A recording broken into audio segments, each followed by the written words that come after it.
Did you know that in his very first month, Donald Trump cut nearly twice as many federal jobs as the number of people deported? That's right, a staggering 200,000 federal jobs impacted compared to around 37,660 deportations. What does this mean for America's future? Are these cuts truly efficient, or are they a ticking time bomb for the nation? Stick around as we uncover the full story behind these numbers and what it means for you. Welcome back to the Lost Archive, your go-to source for deep dives into political stories that truly matter. Today, we're tackling a bold and controversial move by former President Donald Trump, a dual approach focusing on mass deportations and drastic federal job cuts. These decisions stirred debates across the country, especially among elderly voters and political enthusiasts like you. But why should you care?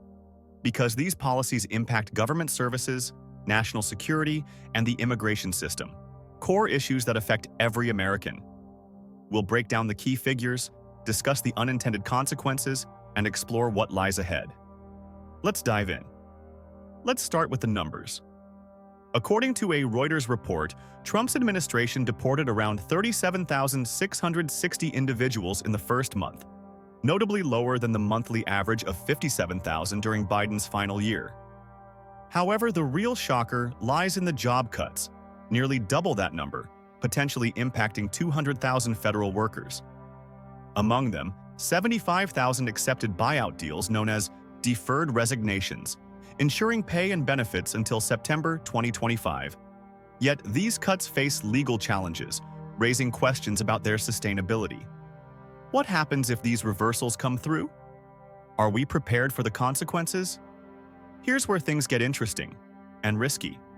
The Department of Energy accidentally let go of critical nuclear security personnel. Imagine the consequences of weakening our nuclear oversight. Meanwhile, the Department of Agriculture mistakenly cut staff responsible for controlling avian flu outbreaks. These missteps highlight a potential lack of strategy behind these cuts. Were these reductions efficient, or do they endanger national security and public health? Could these mistakes have been avoided with a more calculated approach? Turning to the deportation front, support is surprisingly strong.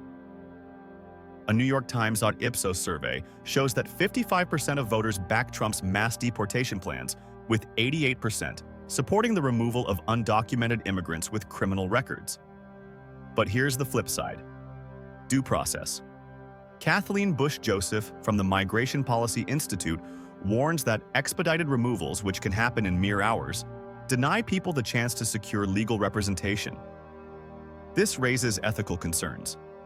Are we compromising human rights for the sake of expedited policies? With deportations expected to rise through agreements with countries like Guatemala and El Salvador, the tension between immigration control and human rights will only grow. Beyond immigration and federal jobs, we must consider the broader implications. Elon Musk, now leading the Department of Government Efficiency, argues for deleting entire federal agencies. But financial experts like Michael Ryan warn that this approach could destabilize critical agencies like USAID, potentially compromising national security and international relationships. Are these reforms truly efficient, or do they risk long-term governmental and economic stability? So, what's next? Trump's team hints at ramping up deportations, potentially involving raids on schools and churches. Meanwhile, the Department of Government Efficiency continues its mission to slash more agencies, possibly including the Department of Defense. These moves raise critical questions about governance, security, and humanity. But what do you think? Are these cuts and deportations necessary steps toward efficiency, or reckless decisions with long-term risks? Drop your thoughts in the comments below.